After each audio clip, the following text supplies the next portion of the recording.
Hello and welcome to Romero Threads Saturday Morning Embroidery School. So today we are actually not live because I'm actually at work right now. All right. So I'm on duty 24 hours today, Saturday, but we do have a jam-packed informational full embroidery class today. So I am not live right now. So most likely right now I'm in the chat. So if you do have any questions, feel free to drop any of your questions about today's topic and I'll be sure to be answering your questions in the chat. So today we have a very, very important topic. This is a make or break topic. This is something that we always see day in, day out. Can be a big headache if we don't kind of understand what's going on. All right. And that is your push pull compensation. When I think of push pull compensation, anytime you see gaps in your designs, and you're always going to see this. So, throughout all the groups, you always see this type of problem happening is designs where somebody doesn't understand why they're getting gaps. And usually, if your hooping is done correctly, if your tensions are all straightened out, okay, most likely the reason why you're getting gaps, okay, might be the digitizing phase. So we're going to talk about that in details. We're going to talk about push pull, what happens, how to go about compensating about this push pull. This is a never ending kind of moving target that we're always going to encounter as digitizers, as embroiderers. Okay, it's just something, it comes with the territory in doing embroidery. So today, as you see here, I have a cool looking shape. I think this shape is perfect, perfect, perfect to talk about our topic for today. Okay, so we'll go ahead, we'll digitize this shape in a bit, but I just want to go into the drawing board real quick and kind of discuss, just give you a quick little preview of what I'm talking about when we're talking about push pull compensation. So let's go to the GoPro. All right, so I'm here on the drawing board here. So let's see. We're going to talk about push pull compensation. All right. Push pull comp. This is always something that we're always going to see. Okay. So this is just a big letter I. All right. So just imagine we're zoomed in and we're looking at the letter I. Okay. And let's just say that our needle starts here. So let's say our needle starts here, makes one stitch, comes down here. Okay. Makes another stitch. All right. So you know how a zigzag stitch goes like this, goes from one side to the next side to the next side. All right. I'm just kind of over exaggerating in the size. All right. But when we're doing a satin stitch, this is what's happening. All right. But what I want to show you here, okay, so we're all familiar with a satin stitch. So when I'm talking about push pull, all right, anywhere you see a dot, this is where the needle came in, tied in with the bobbin, okay, made a jump, ties in, goes with the bobbin. So anytime you see a needle penetration, just think of these threads are pulling in. Okay, so look at all this. This is what we talk about when we talk about the pull. So right now we're talking about the pull. Anytime you see this thread come in or this needle come in, just think of this thread pulling itself. All right, and it's happening on both sides. All right, so really on a microscopic level, just think about all this pull that's happening, right?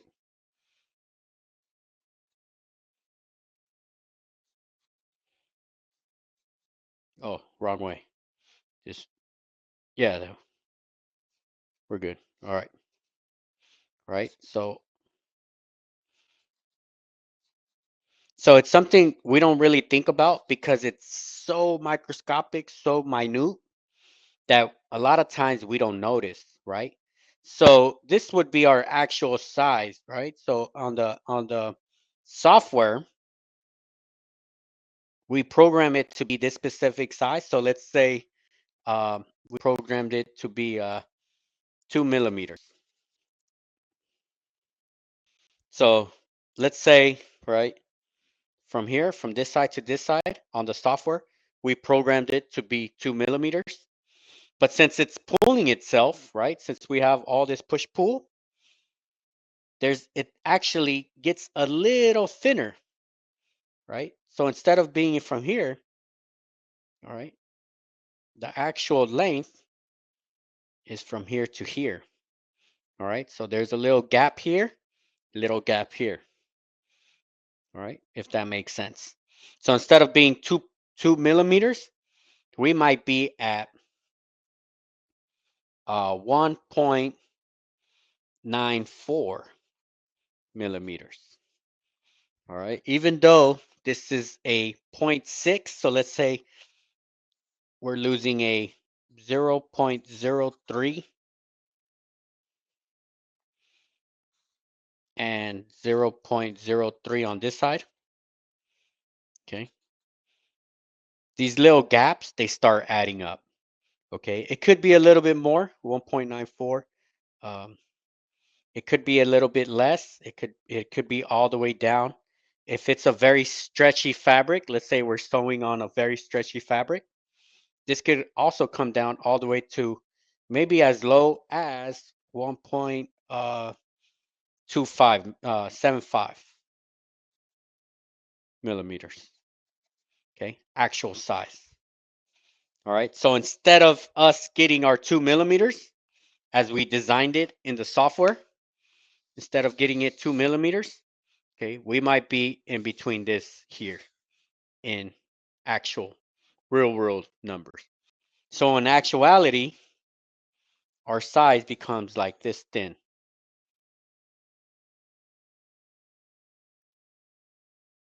All right, if that makes sense. So instead of getting this black line, when we stitch it out, it becomes this red line. Okay, so that's the pull portion. All right, the pull means that. Now we have the push. Okay, so there's two things happening. There's these threads pulling in and these actual threads. So we see the threads here. Okay, these threads are pushing out. Okay, if that makes sense. So notice I extended this thread out here. Okay, so really what's happening with our threads as they're kind of getting situated on our as they're getting situated on our fabric, they're trying to find a resting place. Okay, they're trying to get settled, find a nice resting place. So they're gonna push each other. All right, and when they push each other, notice that they're pushing outwards. Okay, so this part, the needles come in and the actual thread. So if our threads are like this, okay, they're trying to find a nice resting place to rest at. So they're pushing each other. All right, so this is kind of like our basis for today's training. Okay, if you kind of got kind of confused of what's happening, I'm gonna also show it to you in the software. All right, but this is just an overview of what we're talking about. All right, so we always have our pull. Okay, our pull's coming in here, right? So these are needle penetrations pulling in, and then our thread is pushing each other outward. All right, so that's what I'm talking about when we talk about push pull. So let's go into the software and let me show you exactly what I'm talking about now. Okay, so now let's see in the software actually what we're talking about. Okay, where we're talking about push pull. I have this example of this shape here. Perfect example of our push pull because we have about 5, 6 different shapes and they're all pulling different sides. Okay, so this is the perfect example to show this with. So let's go into the software.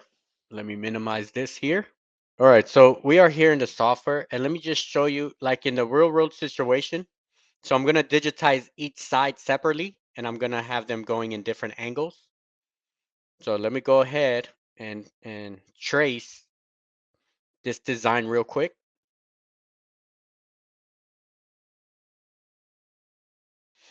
Okay, so real quick, I just outlined each side of our shape.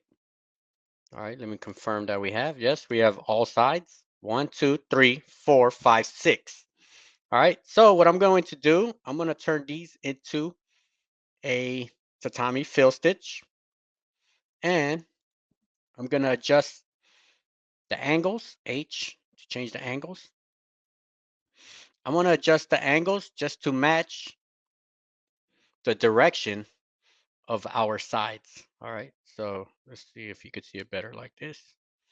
All right. It's a little better. All right. So I'm just going to adjust our colors, or just the angles. I'm just changing the angles to match, okay, to match this angle here. All right, the direction of our side, just to give it just so it's not kind of all going in the same angle. All right, we're kind of giving it a nice 3D form. Okay, H. Let's change this angle. All right, it's just giving it a good character. And H. I'm just changing these angles right now. And select H.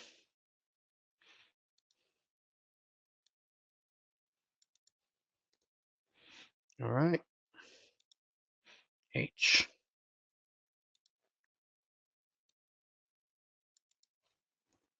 All right, now we could change the colors real quick. All right, so what I want to show you here, right? Actually, I could change some of these colors just to kind of make it seem. Okay, we have different colors, different shapes kind of combining with each other. All right, so as you see, we have this front side, this blue side going at one angle. We have this purple side going at a different angle.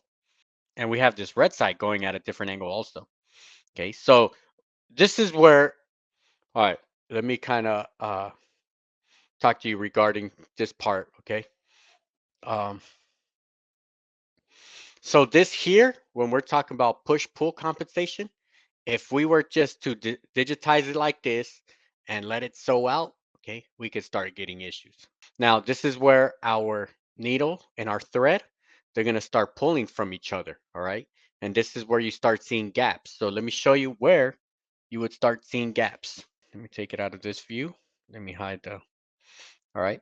Let me put the needles. Okay, everywhere you see a dot, okay, everywhere you see a dot, okay, these are our needles pulling, okay. So when you see these dots and kind of making this pivot, so you see how this comes in, makes a stitch and reverses direction. So you know we have a pull. These stitches are pulling itself here, okay.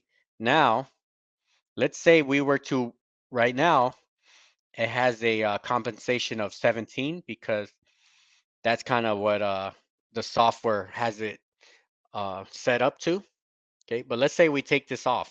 Okay, let's say we take off the push pull, and you see they'll be kind of lined up with each other. All right, and let me show you. I actually have a sew out.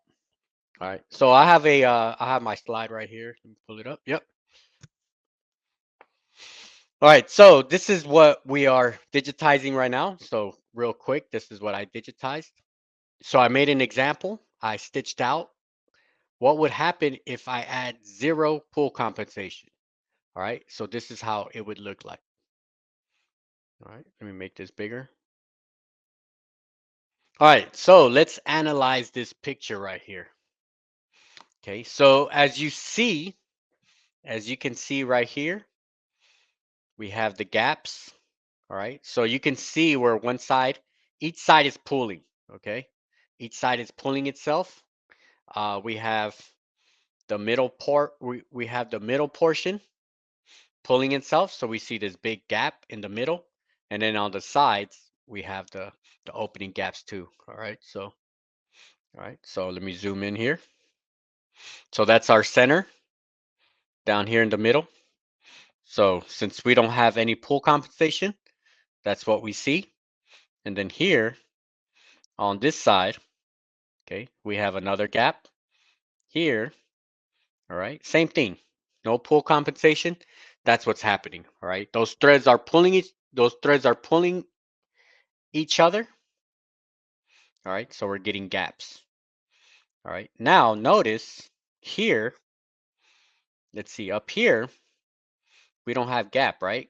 So between the red and the blue and this purple and the red, okay, this top portion of our design up here, you don't see gaps, okay? And that is because this is where the push is happening. So that thread is pushing itself up and out, all right? So it closes up that gap, all right? So a lot of times you might not notice the push, but you will definitely notice the pull, okay? Especially here. You'll notice the push in certain areas also, okay? But right in this one, you don't really see it too much. All right. So anytime we talk about, or if you ever hear the phrase push-pull compensation, all right, this is what we're talking about. We're trying to compensate for that pulling. Okay. So anytime you see pull, you see gaps, and you verify that your hoopings you verify that your hooping's good and that your machine is set up properly. Okay. Most likely you have a push-pull compensation type issue. All right. And just because it's sewed out good on a normal fabric, okay, if you change that fabric, you might have to adjust the push pull compensation. All right, so don't always be 100% sure that just because it worked on some on one type of garment, it's gonna work on all types of garment. All right, sometimes you gotta tweak this push pull compensation around. All right, now with our let me go back to the software. Okay, let me minimize this. All right, so in our software, a lot of times, so I have a different color just so we can distinguish what's what. Okay, so when I'm talking about the purple side, you know that I'm talking about this. All right, with our software, okay, we could adjust pull compensation. All right, so usually the software has it at a 0.17. That's kind of like a safe. That's a safe push. That's a safe pull compensation to have. All right. It's going to work not all the times, but the majority of the times. All right. But here, since we have this special design with angles going different directions, all right, we might have to have more compensation. All right. So here you see it. Okay. Now you see our threads. Okay. Now they're overlapping each other, right? You want to see that overlap to compensate for that gap. All right. So I stitched it out also. I stitched it out just with the normal 0.17 pull compensation. And let's see what we got. All right, let's see what we got here. All right, this is with the regular. That's with the regular pull comp. And then I added that 0.17. And let's see how it looks. All right. Okay, this is with 0.17. So this is with the regular software uh, pool compensation. All right. So as you can see, we still have gaps. Okay. We still have the gaps. It kind of got a little bit minimized. Okay. A tad bit. All right. But we're still getting, and something that I added just so we could, kind of see what's going on. I put a black, uh, I put a black outline. So you could see this outline kind of surrounding it. All right. That's the actual shape. I just wanted to show just in case we see the push pull or anything that looks irregular on our shape. Okay, we can view it here. All right. So as you can see, we have a gap out here on the outsides and we have gaps in between in the middle. Okay. So all we did by changing our pull compensation to 0.17, all we did was minimize our gaps. All right. But we still have the gaps. Okay. So you could keep on adding pool compensation, right? But um, sometimes it's not always gonna solve the problem. Sometimes you just have to digitize it and over exaggerate just so it could cover what's underneath. All right. So let me tell you what I'm talking about here. So what I did, I went ahead and I digitized and I overcompensated during the digitize. So instead of following our actual shape, as you can see here, I went beyond our shape. So I'm manually adding that overcompensation. Okay, so as you can see, for this block here, I'm going past it, all right?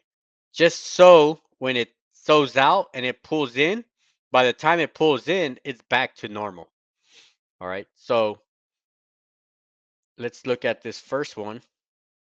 So let's look at this inside one. Okay, so we're looking at this side first that I just zoomed in. Okay, notice how instead of tracing the actual design, I went past it. Okay, I went past it. I went a little below it because our push is going to push upward. All right, and then our pull is going to pull inward. All right, so then our next one here, as you can see, same thing. Instead of following this shape here, I went past that shape. Okay, because this is where we were getting that gap, right? We were getting that gap, so we have to overcompensate for that gap. Okay, and then I have an outline. So this black outline that I have here. Okay, this black outline. When I'm done sewing or when I'm done embroidering, that's just gonna confirm, okay, that my shape is well squared off and it's where it's supposed to be at. All right, but that's kind of what I wanted to show you, that I went ahead. So let's see this for example, right? This top one, as you can see, same thing. Okay, I'm overcompensating. I went way beyond there. Okay, and I brought this down a bit. Okay, because this is gonna push upwards. All right, so here, digitizing according to the push pull. All right, and I still have the software adding that 0.17. All right, but since we have so many moving pieces, we have so many different direction and angles happening. All right, I gotta add more than that 0.17 that we're getting. All right, and then let me show you. Okay, so here, same thing, right? We have that. So as you can see, there's a good amount of overlapping. All right, so that overlap is what's gonna close up those gaps. So same thing here. So these two sides, they're overlapping each other. Now this is gonna close the gap. All right, let me know if you have any questions about this. All right, so I went ahead and I stitched this one out. Okay, so now I overcompensated. So you have the pull compensation. Normally it works, but if it doesn't work, you have to overcompensate. All right. I don't know if that's an actual term that's used, but that's a phrase that I use. If your pull compensation isn't enough, if you know it's not enough, all right. So sometimes when I'm saying it might not be enough. It just, let's say your fabric is very stretchy, you need to add more compensation. All right. So sometimes there's going to be certain areas that's not acting nice, and you just have to move certain shapes a little wider or a little longer. All right. So let me show you the example. Okay. So this was our last one. All right. Hold on. All right, let me show you the new one that we did. Okay, so this is the one just with the 0.17, the computer, the software pull compensation. All right, and then when we made the adjustment where I did the overcompensation, all right, now it kind of closed up the gaps. All right, so as you can see, it closed up the gaps. And then we could verify if we're following the exact path. All right, by that, there's a black outline going around going around our shape. Okay. So as you can see, we can always make it more perfect. Okay. There's always room to make it more perfect. And we're super zoomed in right here. Okay. Remember when you're looking at this design, this is probably like a 2.5-inch wide design. Let me see. Let me see what's the height. Let me show you real quick here. All right, so that's our design here.